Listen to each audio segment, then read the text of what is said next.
Move on, huh? Let's move it on. Competing against big brand companies online was hard enough already, and adding in a global pandemic doesn't help. That's where Chicago based Birk Creative comes in, helping women business owners in the Midwest pivot their marketing toward telling brand stories. Here to tell us about the initiative is founder JinJa Birkenbeuel. JinJa, welcome. Thank you so much for being here. Oh no, we can't hear her audio. Am I the only one that can't hear her, or is it everyone? We cannot hear. Let's see if it's muted. Are you connected now? Can you hear us? Let's see. I can hear you great. Can you hear me? Yeah. There we go. There we go. Yeah. So let's talk about what you're doing. You're specifically working to help women-owned business and minority-owned businesses tell their brand stories. What does that mean? So my agency specifically works on visual identity and brand strategies across multiple different platforms.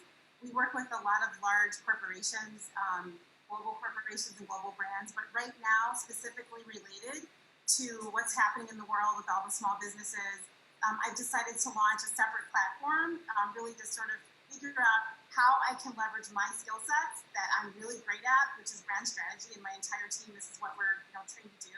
What can I do personally to help some other small businesses, kind of specifically women-owned business and definitely positively Black, women-owned and Latina-owned businesses, leverage my skill set and come up with a really amazing tool so that they can have a better marketing platform. I think that what I've discovered, since, coronavirus and everything shut down, women specifically and particularly have been negatively impacted, whether that's funding, resources, lack of network, lack of ability to find out the right information, to get the truth, to get authentic information, and brand is really important right now. So even though my agency works with very large companies, companies like Google and Apple and Facebook and Apple and healthcare, companies like that, small businesses are being left behind, and women particularly are being left behind. So I want to see what I can do about that, and that's kind of what I'm working with them right now. You touched on it a little bit, but I was wondering if you could expand on just telling people what are the hurdles of women, Black women, and Latina women, their barriers to entering as a small business owner. What makes it tougher for them?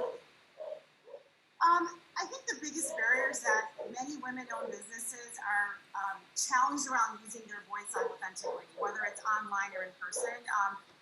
They don't necessarily rise up and say what they feel and say what they think as often as men do, whatever the environment that they're in. So that's the first battle that I think a lot of us have. We don't ask for the things that we need, and we don't tell people when we're unhappy or upset or disappointed in certain things related to business.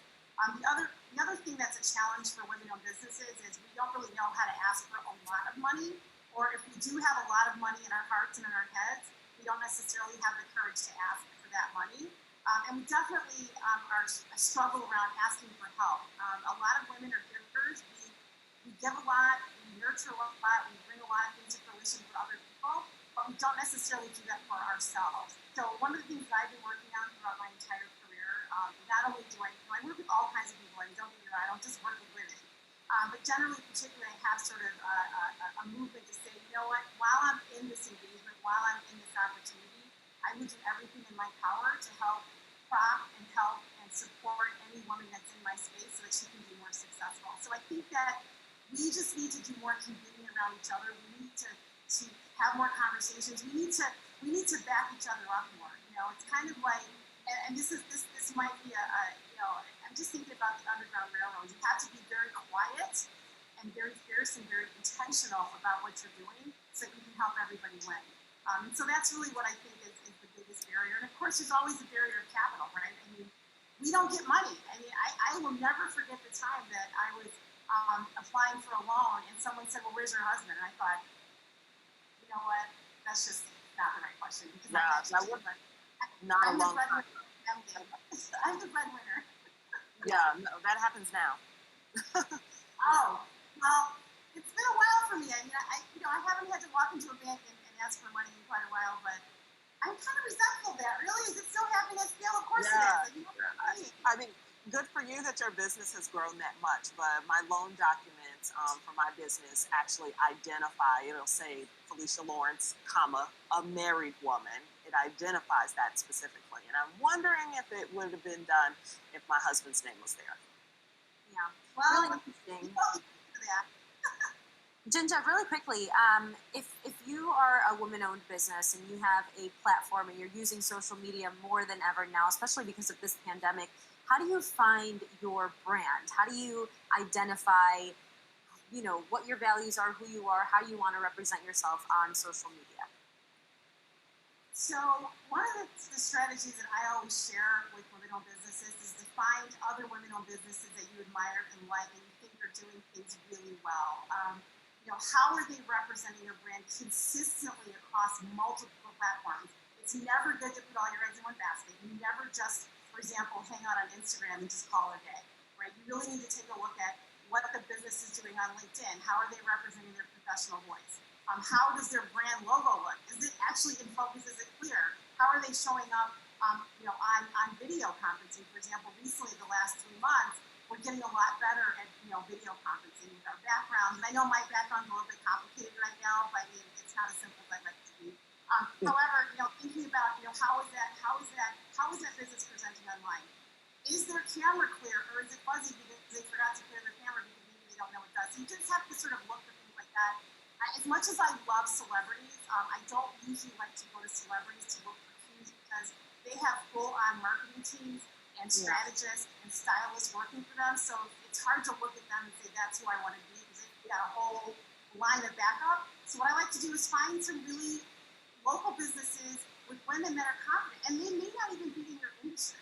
They may be in the floral business. They might be in the wedding business. They might be in, the brand business like me.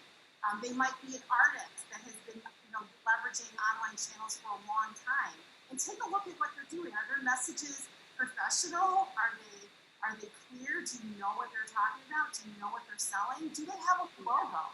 Do they have a brand promise? There's all kinds of ways. All kinds of things. Yeah, so many things that we have to pay attention to and kind of keep in the back of our heads, because not everything is for everyone. JinJa, thank you so much for joining us and sharing and really doing work in the community that needs to be done. To learn more about Birk Creative's contest and to check out JinJa's podcast, follow them on Facebook at Birk Design Inc., on Twitter and Instagram at Birk Creative, and at BirkCreative.com. Good work, lady. Thank you so much.